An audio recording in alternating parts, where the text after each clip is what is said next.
11वीं का जो फाइनल एग्जाम है ना, महज 7 से 8 दिन बचा है। फिर आपका एडमिशन 12वीं में हो जाएगा। और अगर आपने अभी तक तैयारी स्टार्ट नहीं किया है 12वीं के लिए, तो दिसंबर तक होते होते आपका जो सिलेबस कंप्लीट नहीं हो पाएगा, जिससे आपका कम नंबर आएगा। तो मैं राजकुमार स्वागत करता हूं आपका डीप एनालिसिस के यूट्यूब चैनल पर। इस चैनल पर मैं आपको पढ़ाता हूं केमिस्ट्री 11वीं और 12वीं का। तो आज हम बात करेंगे केमिस्ट्री को आप अभी से अच्छे तरीके से तैयारी करके कैसे लास्ट तक जाके आप जो है 95 स्कोर कर सकते हैं। तो इस बात को मैं बताने वाला हूं, तो वीडियो को एंड तक देखिएगा। चैनल पर नए हैं सब्सक्राइब जरूर कर दीजिएगा। तो देखिए, केमिस्ट्री आपका जो है 3 प्रकार का होता है। एक होता है फिजिकल, एक होता है इनऑर्गेनिक, एक होता है आपका ऑर्गेनिक। फिजिकल को हिंदी में कहते हैं भौतिक रसायन, इनऑर्गेनिक को कहते हैं अकार्बनिक, और ऑर्गेनिक को कहते हैं कार्बनिक। सिलेबस आपका केमिस्ट्री का ये रहा, यही 3 केमिस्ट्री आपको पढ़ना है। फिजिकल में अगर मैं बात करूं भौतिक रसायन में, तो आपको टोटल 5 चैप्टर पढ़ना है, जो कि आपको स्क्रीन पर दिख रहा होगा। अगर मैं इनऑर्गेनिक की बात करूं तो इसमें आपको 4 चैप्टर पढ़ना है। अगर मैं ऑर्गेनिक की बात करूं इसमें टोटल आपको 7 चैप्टर पढ़ना है। अगर सबको हम जोड़ दें तो टोटल 16 चैप्टर आपको जो है 11th या 12th केमिस्ट्री में पढ़ना होता है। अब बात यह आती है कि सर किससे कितना नंबर का प्रश्न आता है। तो मैं बात करूं फिजिकल केमिस्ट्री जो जिसमें कि 5 चैप्टर है, उससे आपका सब मिला के जो आपका 24 से 25 नंबर का सवाल आता है।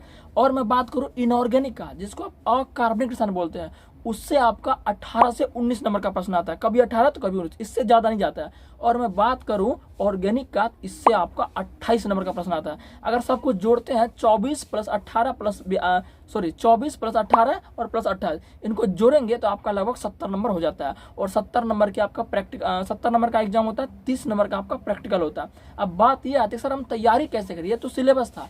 तो देखिए, तैयारी करने का बेस्ट तरीका यह है कि सबसे पहले आप जो है फिजिकल केमिस्ट्री को उठाओ, क्योंकि फिजिकल केमिस्ट्री और इनऑर्गेनिक केमिस्ट्री टोटल मिला कितने चैप्टर हुए, 9 चैप्टर हुए। और 9 चैप्टर मिला आपका 40 प्लस नंबर आता है।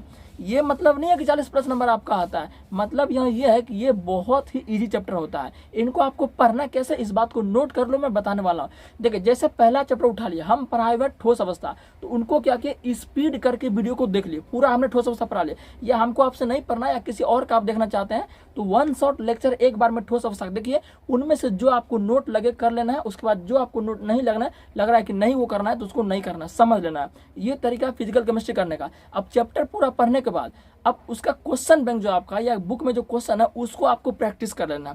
बस ये तरीका है फिजिकल केमिस्ट्री का। और इनऑर्गेनिक भी सेम आपको ऐसा ही करना है। तो फिजिकल और इनऑर्गेनिक के लिए आप जो है पहले 1 शॉट लेक्चर किसी टीचर का देख लीजिए, उसका रफ नोट्स बना लीजिए, और उसके बाद क्या कीजिए, रिवीजन करके क्वेश्चन बैंक से या बुक का जो क्वेश्चन है उसका प्रैक्टिस कर लीजिए। ठीक है, अब हम बात करेंगे ऑर्गेनिक आप कैसे तैयार कीजिएगा। ऑर्गेनिक केमिस्ट्री यानी कि कार्बनिक रसायन स्टार्ट करने से पहले आपको कुछ चीजें मैं बता रहा हूँ, उनको कंप्लीट करके ही आप ऑर्गेनिक केमिस्ट्री स्टार्ट करना।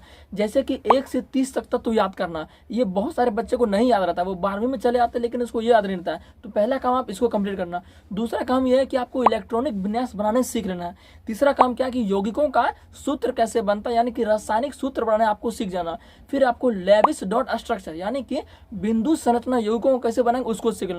फिर आपको यौगिकों का संरचना सूत्र बनाने सीखना है। ये जो पॉइंट मैं आपको बताया हूं, इन चीजों को कंप्लीट करके ही आपको जो है ऑर्गेनिक स्टार्ट करना है। देखिए, ऑर्गेनिक में टोटल 7 चैप्टर, लेकिन 4 चैप्टर ही ऐसे हैं जो कि बच्चे को डिफिकल्ट लगता है। वो 4 चैप्टर आपका कौन है, पहला आपका होता है हेलो एल्किन एंड हेलोरिन्स, दूसरा आपका एल्कोहल फिनॉल एवं ईथर, तीसरा एल्डिहाइड कीटोन कार्बोक्सिलिक अम्ल, और चौथा आपका था एमाइन। यही 4 चैप्टर ऐसे हैं जिनमें की डिफिकल्टी फेस करना पड़ता है। ऑर्गेनिक केमिस्ट्री इस वजह से भी हट जाता है क्योंकि इसमें बहुत सारा नेम रिएक्शन आपको याद करना पड़ता है। नेम रिएक्शन का मतलब क्या होता है, जैसे आपने 10th में पढ़ा वियोजन अभिक्रिया, अपघटन अभिक्रिया, संयोजन अभिक्रिया, विस्थापन अभिक्रिया, सेम इसी प्रकार का इसमें आपको बहुत प्रकार का रिएक्शन देखने को मिलेगा। जैसे मैं आपको बता दूं, रोजेनमूड रिएक्शन, कोल्बे रिएक्शन, वुड रिएक्शन, तो बहुत सारा ऐसा रिएक्शन है जिनको अगर आप थ्योरी पढ़ भी लेते हैं तो फिर भी आपको बहुत ज्यादा प्रैक्टिस की जरूरत होती है। तो ये थोड़ा हार्ड कर देता है। और इसमें क्या है कि बहुत ज्यादा आपका जो है क्या कहते हैं सूत्र आपको याद करना पड़ता है। जैसे कि आप 10th में पढ़े होंगे कि NaCl, इसका साधारण नाम क्या है, नमक है। तो ऐसे इसमें बहुत सारा आपको सूत्र याद रखने को मिलेगा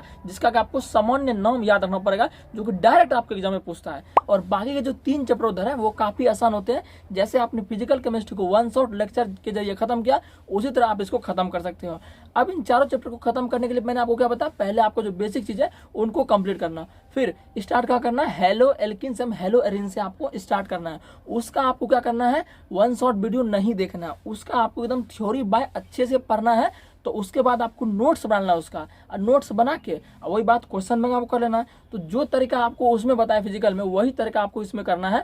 बस इसमें क्या है, आपको अच्छे से पढ़ना, वन शॉट लेक्चर इसमें नहीं देखना, एकदम थ्योरी अच्छे से एकदम सुपर नोट्स अपना, जिससे कि आप समझ सके, अपना खुद का नोट्स बनाइएगा, समझ ना। तो ये है आपका ऑर्गेनिक पढ़ने का तरीका। यकीन मानिए अगर आप ऐसे पढ़ते हैं, जैसे मैं आपको बताया, बहुत ही कम समय मैंने आपको बहुत बड़ी चीज़ बताई है, इसलिए इस चीज़ को फॉलो जरूर कीजिएगा। आपका केमिस्ट्री में नंबर जो है 95 कोई नहीं काट सकता, ठीक है ना। तो उम्मीद है कि ये वीडियो आपको अच्छा लगा, और चैनल पर नए हैं तो क्योंकि मैं आपको तैयारी करा ही रहा हूँ, तो सब्सक्राइब जरूर कर दीजिएगा। मिलते हैं किसी नेक्स्ट वीडियो में, तब तक के लिए बाय बाय।